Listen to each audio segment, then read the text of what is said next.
Nem-e világi az ő szépsége, felbecsülhetetlen az értéke. A sors küldte, nem kétséges, ó drága rózsám. Hajadat fújta a szél, mint egy álom te úgy jöttél. Minden rosszat elüldöztél, én drága rózsám.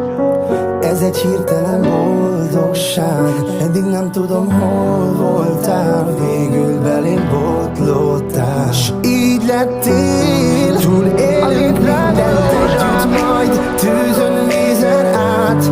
Féltékeny lesz majd mindenki, hogy miket is éltünk át.